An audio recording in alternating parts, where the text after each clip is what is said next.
back to Randy Orton about him being mad at The Miz.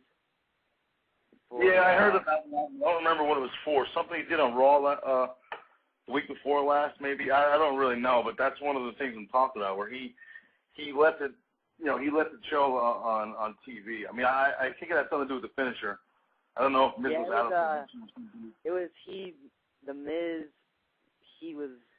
It made him look like he was gonna it made him look like he was taking the RKO, and Randy or the fans could tell that the RKO was coming, and he was mad. So, but I really don't know. Yeah, they were saying it was like he was waiting for the RKO, like the timing was off a little bit. Like it was the next move, and he instead of it being unexpected, it kind of looked like he was waiting for it. So that was the big thing. Yeah. Hey, did you guys see, speaking of the RKO, just really quick, did you guys see the video on YouTube of the girl that rushed the ring and tried to attack Cena a couple of weeks ago? Yeah, and Orton pretended like he was going to give her the RKO? Yes, he got in position to give her the RKO. Dude, and Cena ran up to him and was like, no, don't do that. Like, he just, you couldn't hear him. He had his hands up, like backing, trying to back him, trying to hold him off. That was the funniest thing ever, man. Orton was just in position to kill this girl. I remember that. I didn't see it, but I wish it would have happened for real. He was on YouTube. I don't know if it's been pulled. It was on there maybe for probably a week or so. I don't know if it still is. I didn't see it until after it was up there for a couple of days. It may have been pulled already by WWE. I don't know. Interesting. All right. Now, Matt, because is Pat still on the line? No, I think he got dropped off. Okay. Matt's question pretty much you answered. He also got cut off, and his question you answered with Steve Corino and Stevie Richards. So those questions were answered. Yeah. But I got a question for you. Because you're always on Twitter, always bouncing your opinion back and forth, people asking you questions like they're doing now. What is your thought on the whole NXT product itself? Because I know, especially when that show's on, you're one of those people I'm always seeing tweeting. Yeah, well, I tried to. I mean, I didn't watch it last night.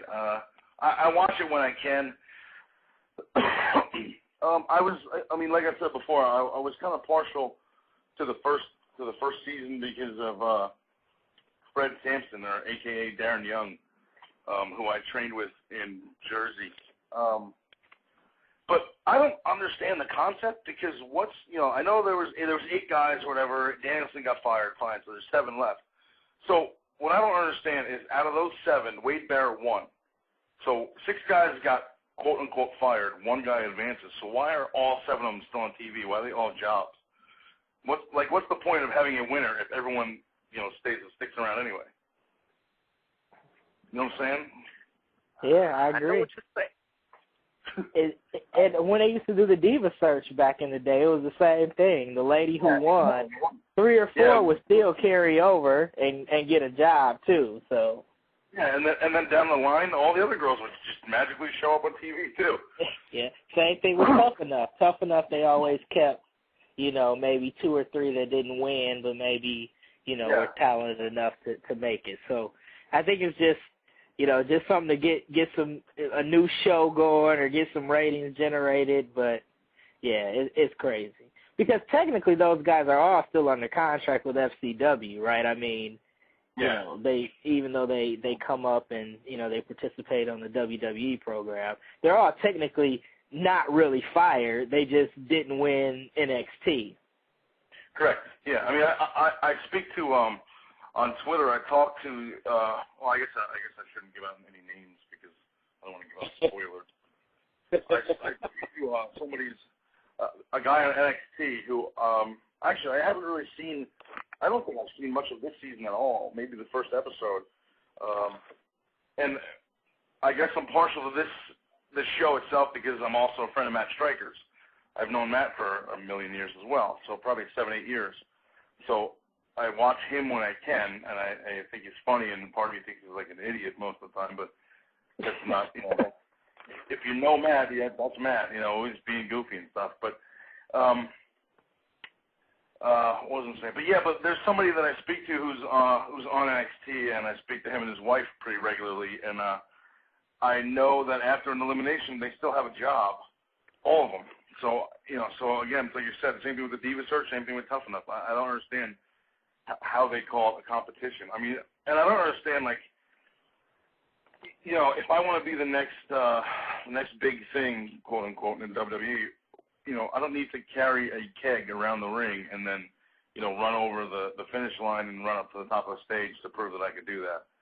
You know what I mean? Like, a lot of that stuff has nothing to do with, I don't need to, you know, kiss some fat chick with a mole on her head to, you know, to prove that I can work a WWE match. That doesn't make any sense to me either. I mean, I think that, like, the kind of concept is, like, stupid. Yeah. And the UFC did that when they first came out with theirs, but it was a little more realistic, or it was real, but they quickly dropped that same thing. So yeah, there were a lot of people I spoke to, a lot of fans I spoke to, and a lot of just personal, like, business friends that thought that NXT was going to be like almost a ripoff or like a worked ripoff of the Ultimate Fighter, and it wasn't at all. You know, it ended up being very different and much more cheesy. yeah. Now, Joey, I was checking out your website earlier. And you got some facts about yourself and things.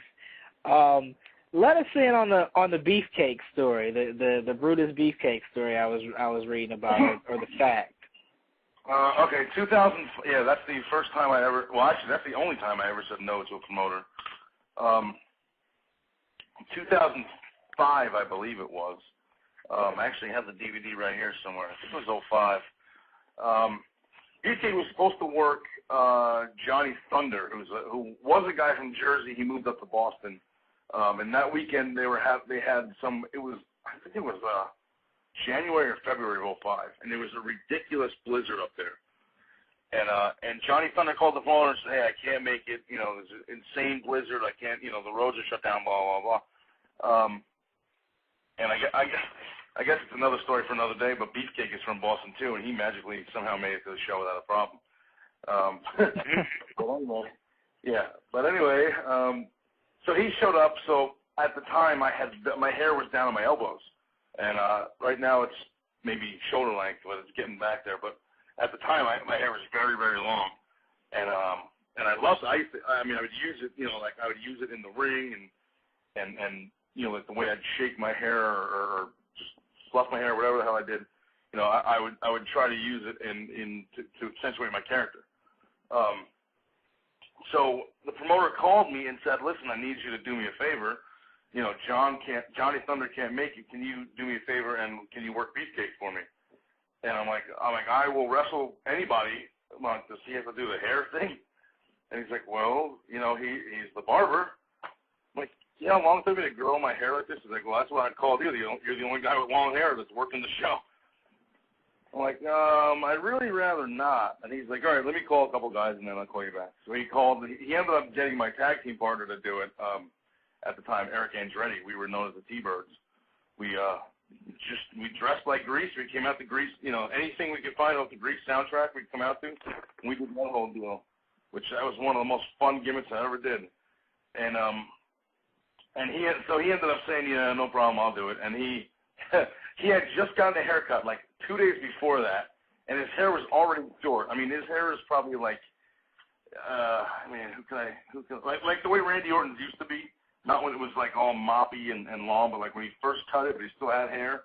You know, like before now that it's shaved, but like maybe a year or so ago when it was still kind of there.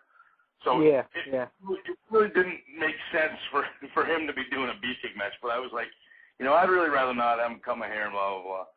So what we did was we still worked it into the angle where